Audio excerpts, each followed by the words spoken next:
So this video is going to be a long one. Okay, this is my summary for chapters 3 and 4 of From Here to the Great Unknown by Lisa Marie Presley and Riley Keough with the help of Julia Roberts. Chapter 3 is where Lisa goes into a deep, dark spiral. We get past chapter 2 where she just lost Elvis and she's going in between. She had gone in between Graceland and Los Angeles.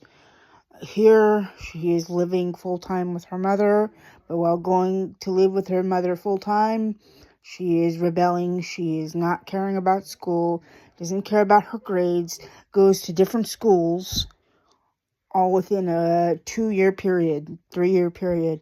And during that 2 to 3 year period of switching schools, she is heavily targeted by Mike Edwards, who back then was in between the ages of 20 to 30.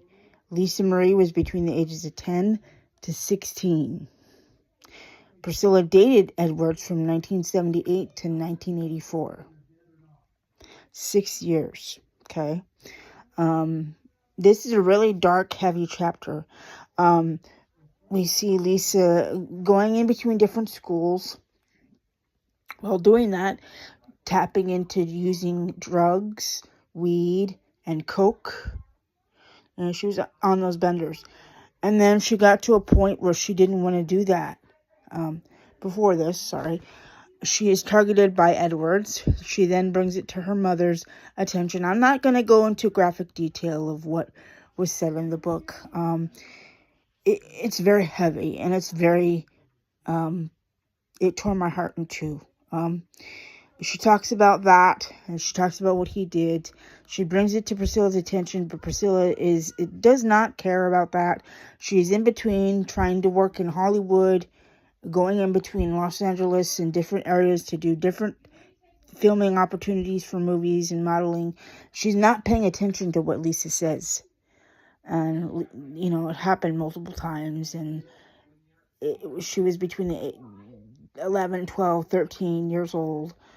By the time she's 14, she dabbles into drugs, weed and alcohol, and coke. Priscilla couldn't have a hold on her.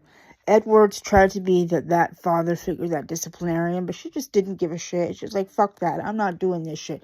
Fuck you, fuck that. I want out. So by the time Lisa reaches 17, we're getting into chapter 4. I'm doing chapter 3 short because it's very graphic and it's very heavy for me. I will go into my experience after I cover both chapters 3 and 4. Going into chapter 4, Lisa gets thrown out of her mother's house, gets put in the Scientology Center full time. Lisa's still going on those benders, weed, alcohol, and coke. She does a 1-day bender with some other people, and all of a sudden she has an epiphany. I don't want to do this shit no more. Everybody get out. I don't want to see you no more. Get out, get out, get out. She then starts focusing on her studies in Scientology, helping someone who was heavily addicted to a drug, helped chaperone them around, helped them, worked with Jerry Schilling, who is managing Jerry Lee Lewis. There's a snidbit in there where she talks about being alongside Jerry Lee. Jerry Lee thought highly of her, doted on her, loved her to pieces, had a huge soft spot in his heart for her. They got word, Lisa got word from somebody that said, Jerry Lee has drugs in his suitcase. Do not get off the plane with that. Do not do that, because as soon as you do that, they're going to book you both in jail. So don't do anything stupid. And so Lisa Marie and Jerry book it off the plane without the luggage, running like fugitives off the plane, trying not to get caught by the police. And she dealt with that. And then we're at the part now in chapter 4 where she starts to fall She loses her virginity at 14, has two love interests. One that she had dated who was German for a year. Then she meets the 23-year-old, age 14, 15, falls in love with him, loses her virginity to him. That man sells her out to the paparazzi, knowing that she's underage. Back at this time, the people didn't care. They weren't so heavy about it. But she got word of the pictures. It was seen all over in the magazine. She ditched him. Wanted nothing to do with him, but she was still talking to him. She ditched him later on. 17 years old, she meets Danny. And is automatically smitten with him because he's gorgeous. He's good looking.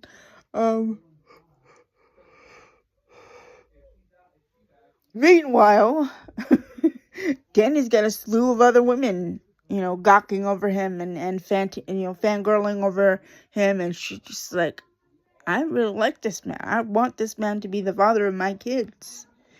And so they dated for like 4 months, but in that 4-month period, Lisa found out she was pregnant, and that one was an ectopic pregnancy. The other one was an abortion. She couldn't forgive herself for that. She was mad at herself.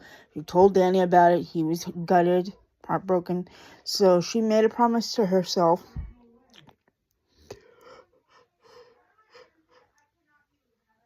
that she had to become a mom. There was something about it.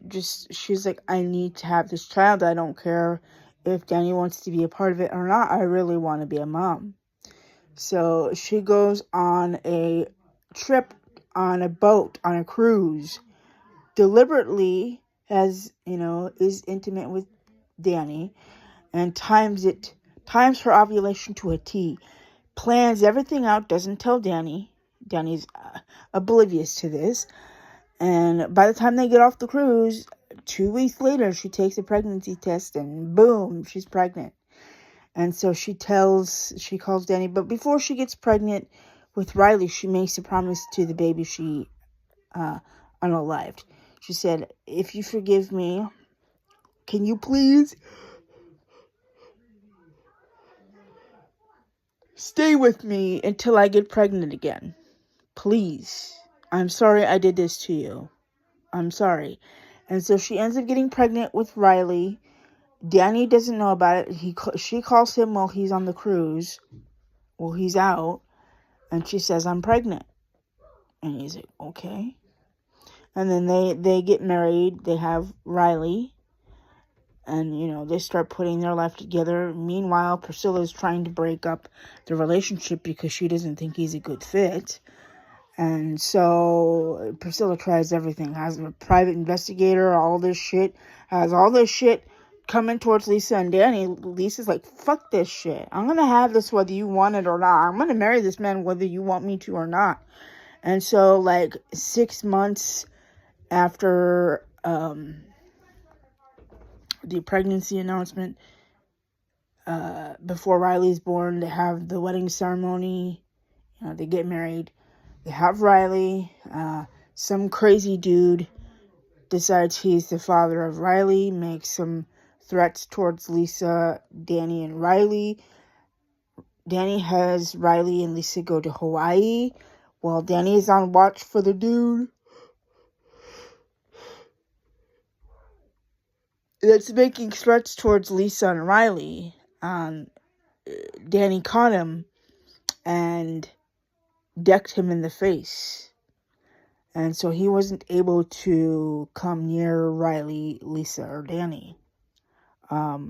They then had to move to gated communities after that. They had to, because they had random crazy people making all sorts of threats and trying to cause trouble. Lisa didn't want that. She's trying to be a mom, enjoy mom life. And 3 years later, she has Benjamin. Again, timed it to a T. Got pregnant with Benjamin, had Benjamin. After she has Benjamin, she decides, I want to try to sing. I want to see what I've got. I know I'm up against a lot, and I want to try this. So she sings a Aretha Franklin song.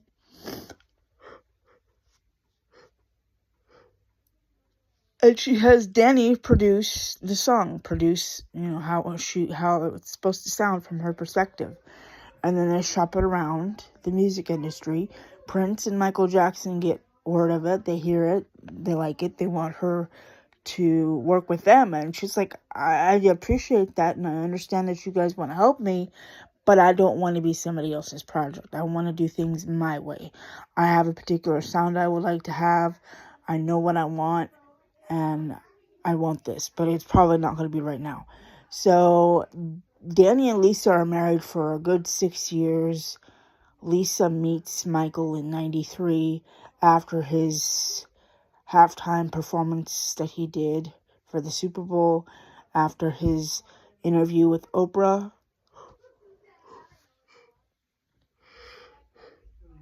Danny also meets Michael, gets glimpses of him, and he allows Lisa to be alone with Michael.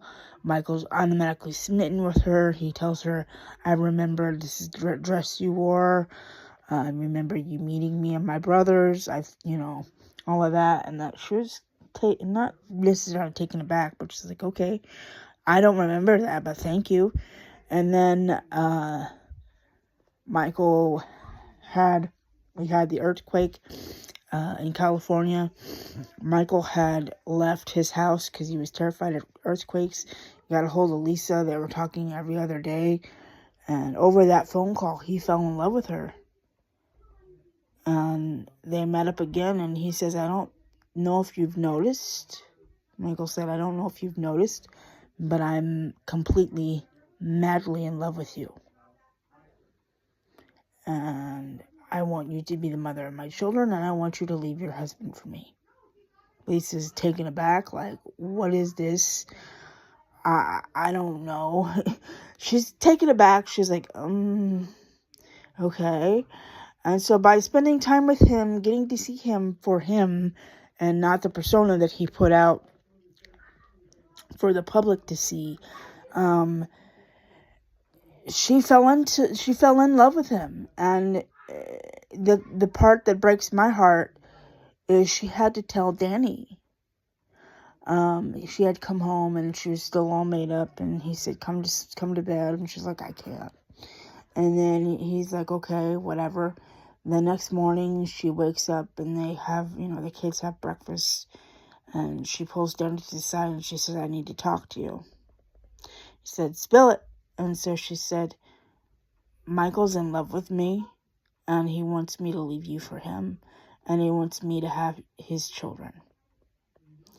Danny, upon hearing this, is completely heartbroken and just beside himself. He's just gutted because he spent his whole part of his early years as adult, protecting her from people and paparazzi and her mom, because her mom wanted to have that hold on her, and Priscilla could not have that hold on her.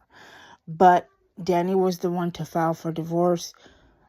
Lisa said, take some money, please. He's like, I don't need it. I don't want it. She's like, please, just take it. Please, take it. I'm sorry.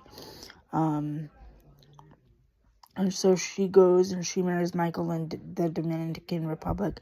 Then after that happens, everything turns into a shit show because everybody sees and hears that Michael and Lisa got married. They're all over the place. They're in different areas of the world. They're being photographed. They have the headlines. She then makes the statement, yes, I did marry Michael Jackson. My married name is Lisa Marie Presley Jackson, and I do dedicate my life to being his wife. I would like it for fans, friends, and family to respect our privacy during this time. Thank you. Well, going through that process, Lisa feels absolutely horrible because she had hurt Danny, and she was trying to process what she had done. How could I do that to someone and we have children together? But Michael's whole thing was he had his whole career ahead of him. He was career oriented. He wasn't necessarily ready to be a husband at that time. And so because, Lisa saw all these yes people, as she did with her father Elvis, she saw the same pattern being repeated with Michael, that had begun with Elvis. Elvis had a whole shitload of yes people in his ear. They'd tell him whatever he wanted to hear and give him whatever he wanted without, causing arguments. Lisa saw that with Michael and called it out. In 95, Michael was supposed to do a performance for HBO, and he had collapsed because he had suffered chest pains, and he wasn't feeling too well, and he was dehydrated. They took him to the hospital, and Lisa's like, Michael, what's going on? I'm hearing everything from high blood pressure to trouble breathing. I need to know what's going on with you. This is not normal. It's not normal. And he's like, I don't want to talk about it. She's like, well, I'm trying to ask you, what is it that you're doing? You're keeping shit from me, and I don't like that. And so she found out that he was addicted to drugs. If you go and watch the Oprah interview she did in 2010, after he died, she said that she would pick him up from a certain doctor's office and he would be incoherent. His speech would be slurred. He wouldn't be all there, but she'd pick him up and then take him home and then have him go to sleep, wear it off. And then she'd then be mad at him for what he did. But she went to go spend time with Danny and have Danny interact with Riley and Benjamin. He got pissed off at her for spending time with Danny and Riley and Benjamin because he wanted her all to himself.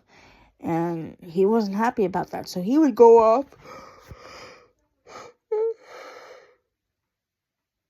and do whatever or not talk to her. He ended up not talking to her or not seeing her for a month. You go back and you watch the performance that he did at the 1995 VMAs, you can see that pissed off look on her face. Like, well, she's got that look like, I've been trying to get a hold of you for weeks. I haven't seen you in weeks. Where the hell were you? And he's just kind of ignoring her. That was the start of their downhill in their marriage, because not only was he dabbling in drug usage, but he was also pressuring her to have children. And because she saw the pattern with Michael that had happened with her father being repeated, she did not want to go head to head with him if he was going to do that. So because she did not feel comfortable at that time giving him children, he went, bitched and cried to Debbie and said, Lisa's not going to give me kids. Can you help me? So Debbie then offers to be a surrogate for both Michael and Lisa. Lisa, hearing that, going, no, you're not going to entice me. You're not going to make me feel jealous. I'm not doing that shit. You're not going to pressure me into doing this. I see something going on, and I'm not comfortable with it, and I'm not going to do this if you're going to be incoherent all the time and be pissed at me because I'm spending time with my kids and my kids' father.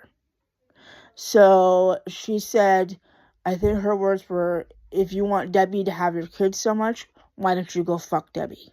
And then the whole marriage imploded. She filed for divorce. He was heartbroken. They kept seeing each other on and off for at least 4 more years after they divorced. But after those 4 years were up, she had to distance herself completely. That's a classic trauma bond right there. She had to get to a point where she could move forward with herself and her life. Because after the split from Michael, her body went into